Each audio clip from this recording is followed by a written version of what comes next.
안녕하세요. 사연을 시작하기에 앞서 구독과 좋아요 부탁드려요. 감사합니다. 사연 시작해 볼게요. 안녕하세요. 저는 26에 2살 연상인 남편과 결혼했어요. 저희는 대학 동아리에서 만났는데 저는 물리치료학과, 남편은 생명과학과 출신이었죠. 남편은 졸업 후 의대 편입을 꿈꾸고 있었는데 이미 3년째 준비 중이었어요. 남편은 의대 편입에 대한 열망이 정말 컸어요. 늘 의사가 되는 게 꿈이었다고 했고 꼭 성공해서 저를 행복하게 해주겠다고 약속했죠. 저도 그런 남편의 꿈을 응원하고 싶었어요. 문제는 남편이 편입 준비생이라 경제적으로 여유가 전혀 없었다는 거예요. 학원비며 생활비며 모든 걸 부모님께 의존하고 있었는데 시댁도 지방에서 작은 약국을 운영하는 정도라 넉넉하지 않았어요. 그래서 친정에서 노후 대비용으로 사놓으신 서울 외곽의 아파트에서 저희가 살 수 있게 해주셨어요. 아버지 명의로 된 집이었지만 저희에게는 소중한 보금자리였죠. 아버지는 사위가 의대 편입을 준비한다니 응원해 주시면서도 딸이 고생할까봐 걱정도 많이 하셨어요. 남편은 그런 장인어른께 고개를 푹 숙이며 약속했어요. 평생 저를 소중히 대하겠다고, 의사가 되면 친정 부모님께도 효도하겠다고요. 결혼 후 본격적인 뒷바라지가 시작됐어요. 저는 재활병원에서 물리치료사로 일하며 생계를 책임졌고 남편은 온전히 공부에만 집중할 수 있게 해줬어요. 남편의 학원비는 제 월급으로는 빠듯했지만 어떻게든 감당했어요. 저는 옷 한 벌 새로 사지 않고 미용실도 가지 않으며 절약했지만 남편의 교재비나 모의고사비는 절대 아끼지 않았어요. 그런데 남편은 제가 하는 걸 너무 당연하게 여겼어요. 자신은 공부하느라 바쁘니까 집안일은 당연히 제가 해야 한다는 태도였죠. 시어머니도 마찬가지였어요. 전화할 때마다 남편이 제대로 공부할 수 있게 뒷바라지 잘해주고 있는지 확인하셨어요. 마치 제가 남편의 공부를 방해할 수 있는 존재인 것처럼 말씀하셨죠. 준혁이가 공부에만 집중할 수 있게 네가 내조 잘해야 한다. 남들 다 낳는 손주도 못 안겨주는데 내조라도 잘해야 하지 않겠니? 저는 그런 말씀을 들을 때마다 서운했지만 참았어요. 원래도 시어머니는 늘 저를 무시하고 하대하셨거든요. 자기 아들은 곧 의사가 될 사람인데 전 그에 한참 못 미친다고 입버릇처럼 말씀하셨죠. 아직 의사가 된 것도 아닌데 결혼할 때부터 그랬어요. 아들에 비해 제가 한참 모자라다며 탐탁치 않아 하셨죠. 남편은 편입 준비를 하면서 점점 이상해졌어요. 밖에서는 정말 좋은 사람이었어요. 친구들이나 지인들 앞에서는 항상 밝고 친절하게 굴었고 저를 자랑스러운 아내라며 소개했죠. 하지만 집에 와서는 완전히 달랐어요.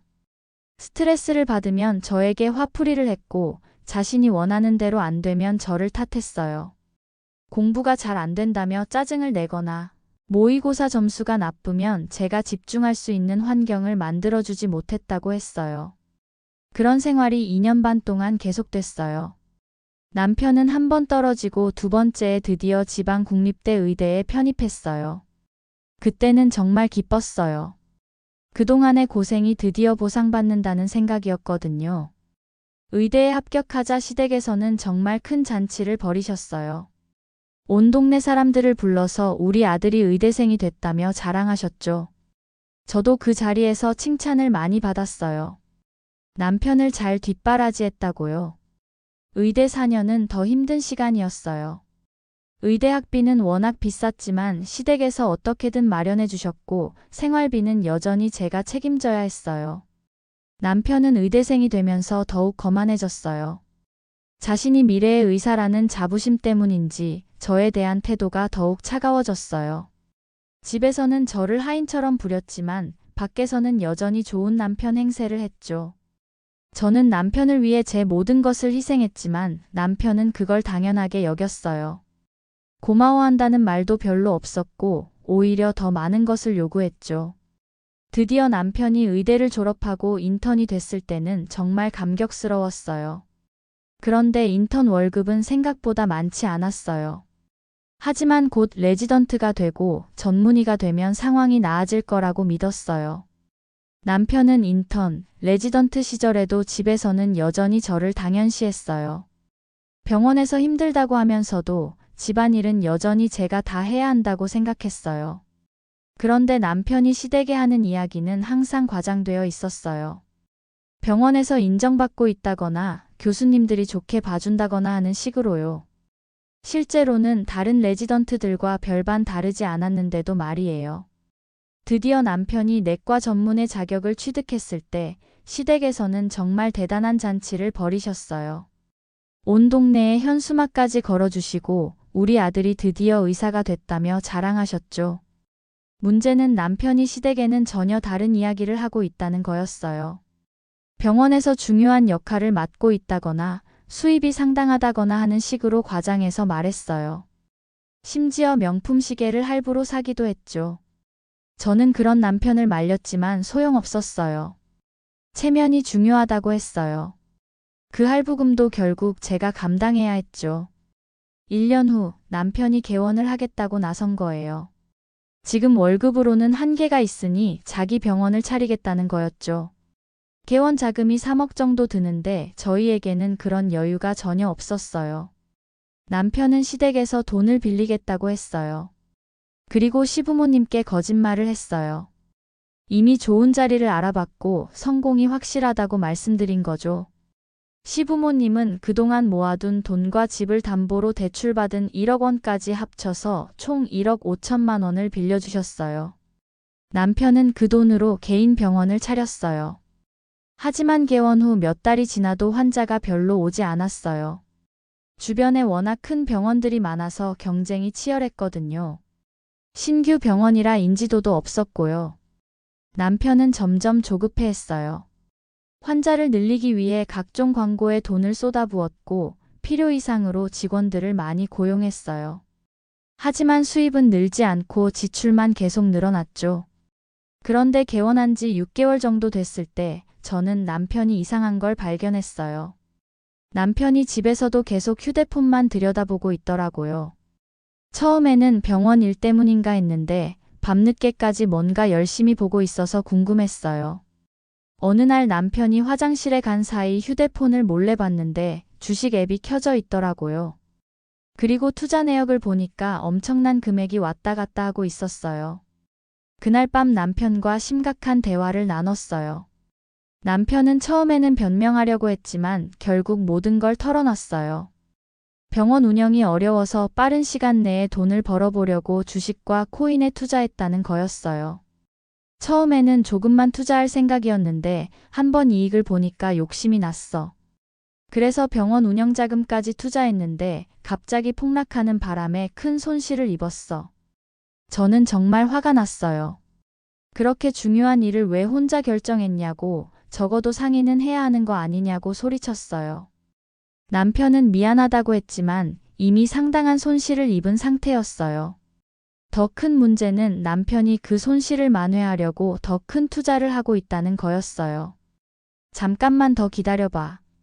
이번엔 정말 확실한 정보가 있어서 투자했어. 이것만 성공하면 그동안 잃었던 돈 다 만회하고도 남을 거야. 저는 남편을 말렸지만 소용없었어요. 남편은 이미 투자에 중독된 상태였거든요. 그 후로도 몇 번 더 크게 싸웠지만 남편은 계속 투자를 멈추지 않았어요. 결국 남편의 병원은 개원한 지 1년 만에 문을 닫아야 했어요. 환자는 늘지 않는데 지출은 계속 늘어났고 게다가 투자 손실까지 더해져서 더 이상 버틸 수 없었거든요. 그때쯤 저는 남편의 빚 규모를 정확히 알게 됐어요. 시댁에서 받은 1억 5천만 원은 물론이고 각종 대출금과 투자 손실까지 합치면 빚이 2억 8천만 원이 넘었어요. 다행히 저희가 살던 집은 친정아버지 명의였기 때문에 남편의 빚과는 별개였지만 여전히 막대한 부채였죠. 하지만 남편은 시댁에는 전혀 다른 이야기를 하고 있었어요. 병원이 너무 잘 되어서 더 큰 곳으로 이전한다는 거짓말을 했어요. 시부모님은 그런 아들이 너무 자랑스러워 하셨어요. 온 동네에 우리 아들이 얼마나 성공했는지 자랑하고 다니셨죠. 저는 그런 모습을 보면서 정말 마음이 아팠어요. 그러던 어느 날 시어머니에게서 뜻밖의 전화가 왔어요. 목소리가 평소와 달리 차갑더라고요. 시어머니는 바로 본론을 꺼내셨어요. 남편이 성공한 의사인데 저는 더 이상 도움이 될 수 없다는 식의 이야기였어요. 그러면서 하는 말이 시집 온 지가 몇 년인데 아직도 손주 하나 못 안겨주는 네가 죄인이라면서 이제라도 자기 아들을 놔달라고 하셨어요. 지금도 의사 며느리가 줄을 선다면서 저만 없으면 된다고 하시는데 저는 그 말을 듣는 순간 눈앞이 깜깜해졌어요. 그동안 남편을 위해 제 청춘을 다 바쳤는데 이제 와서 의사 며느리를 찾는다니 정말 기가 막혔거든요. 게다가 아이는 제가 한번 유산한 뒤로 계속 미뤄왔었어요. 남편도 자리 잡기 전에는 급하게 생각하지 말자고 했었고요. 그런데 매번 손주 이야기를 꺼내실 때마다 제가 죄인인 것처럼 아이도 못 지킨 네가 어떻게 엄마가 될 수 있냐면서 제 상처를 후벼 파는 이야기들을 아무렇지도 않게 하셨죠. 하지만 저는 의외로 차분하게 대답했어요. 감사하다고요. 당장이라도 이혼하겠다고 했어요. 사실 남편의 경제관념이나 체면만 중요시하는 모습들에서 이미 신뢰는 깨져 있었어요. 시어머니가 저에게 어떤 모진 말을 해도 못 본 척하는 남편이 원망스러웠고요. 시어머니는 제가 이렇게 쉽게 승낙할 줄 몰랐는지 당황하시는 것 같더라고요. 어머니가 이렇게 쉽게 이혼을 하겠다고? 너 설마 남자 있는 거니? 그 와중에 저를 의심하는 것도 어이가 없었어요. 저는 그날 바로 이혼 서류를 준비했어요. 그리고 남편에게 서명하라고 내밀었어요. 남편은 깜짝 놀라며 이혼하기 싫다고 했어요. 갑자기 왜 이러냐며 당황해했죠. 저는 남편에게 시어머니가 하신 말씀을 그대로 전해줬어요. 그리고 저는 시어머니에게 전화를 걸어 이혼 서류에 서명했으니 아들 데려가시라고 했어요. 시어머니는 다음날 급하게 서울로 올라오셨어요. 새벽 기차를 타고 아침에 도착하셨더라고요. 그리고 이혼 서류를 보시곤 흡족해 하시더라고요. 그때 저는 미리 준비해둔 서류 봉투를 시어머니께 건넸어요. 그 안에는 남편의 병원 폐업 신고서, 각종 대출 내역서, 투자 손실 내역 등이 들어있었어요. 어머니, 이게 어머니가 그렇게 자랑스러워 하시는 성공한 의사 아드님의 실상이에요. 한번 보세요. 시어머니는 그 서류들을 하나씩 보시면서 얼굴이 점점 하얘지셨어요. 2억 8천만 원이라는 빚 규모를 보시고는 완전히 넋이 나간 표정이 되셨어요. 이게 뭔 소리야? 우리가 1억 5천이나 빌려줬는데 이렇게 빚이 많다고? 잠시 후 시어머니는 갑자기 남편의 멱살을 잡고 대성통곡하기 시작하셨어요. 어떻게 엄마한테 이런 거짓말을 할 수 있니? 우리 집까지 담보로 잡혀 있는데 이 돈을 어떻게 갚으라는 거야? 이제 우리는 어떻게 살라고? 남편은 그제야 모든 걸 고백했어요. 병원 운영 실패, 무리한 투자 손실, 각종 대출까지 모든 걸 털어놓았죠. 시어머니는 더욱 절망적인 표정을 지으시며 바닥에 주저앉으셨어요. 그동안 온 동네에 자랑하고 다닌 게 다 거짓말이었다니. 집까지 담보로 잡혔으니 이제 우리는 길거리에 나앉는 거 아니야? 저는 그런 모습을 조용히 지켜보다가 말했어요. 어머니, 제가 그동안 8년 넘게 남편을 뒷바라지했어요. 전 정말 최선을 다했기에 후회가 없네요. 그리고 드디어 이 고리를 끊어주셔서 감사해요. 안 그래도 많이 고민하고 있었거든요. 시어머니는 그제야 사태의 심각성을 깨닫고 제게 사과하셨어요. 이혼하지 말아달라고 이런 어려운 상황에서 저마저 떠나면 아들이 어떻게 사냐고 울며 매달리셨죠. 하지만 저는 이미 결심을 굳혔어요. 그동안의 모든 거짓말과 당연시하던 태도, 그리고 시어머니의 냉정한 계산까지 보고 나니 더 이상 이 가족과 함께할 이유를 찾을 수 없었거든요. 이혼 과정은 정말 복잡했어요. 남편의 빚 때문에 재산 분할도 제대로 받을 수 없었어요. 다행히 저희가 살던 집은 친정아버지 명의라서 남편의 빚과는 상관없었지만 그래도 받을 수 있는 재산은 거의 없었죠. 남편은 결국 개인회생을 신청했고 시댁집도 경매에 넘어갔어요. 시부모님은 그동안 살던 집에서 나와 작은 월세방으로 이사하셨다고 하더라고요. 지금 저는 친정에서 마련해 주셨던 그 집에서 혼자 살고 있어요. 남편과의 추억이 서린 곳이지만 그동안 남편 눈치 보며 살던 것보다 훨씬 자유롭고 편해요. 요즘은 그동안 미뤄뒀던 일들을 하나씩 하고 있어요. 물리치료 관련 자격증도 추가로 취득했고 친구들과의 만남도 늘렸어요. 부모님과 보내는 시간도 많아졌고요. 가끔 전 시어머니에게서 연락이 와요. 돌아와 달라는 내용이지만 저는 절대 돌아갈 생각이 없어요. 한번 무너진 신뢰는 다시 쌓기 어렵고 무엇보다 저에게 아무렇지 않게 상처 주는 말을 하던 시어머니의 그 태도가 용서가 안 돼요. 남편은 지금 작은 동네 병원에서 월급쟁이 의사로 일한다고 들었어요. 그것도 개인회생 때문에 월급의 상당 부분을 채권자들에게 가져다 줘야 한다고 하더라고요. 지금 생각해보면 남편은 정말 이기적인 사람이었어요. 밖에서는 좋은 사람 행세를 하면서 집에서는 저를 하인처럼 부렸죠. 시어머니도 마찬가지였고요. 아들만 소중하고 며느리는 그냥 뒷바라지하는 종으로 생각하셨어요. 특히 남편이 제 희생을 당연시하던 태도와 시어머니의 막말이 가장 화가 났어요. 남편과 몇 번이나 큰 싸움을 했지만 결국 달라지지 않더라고요.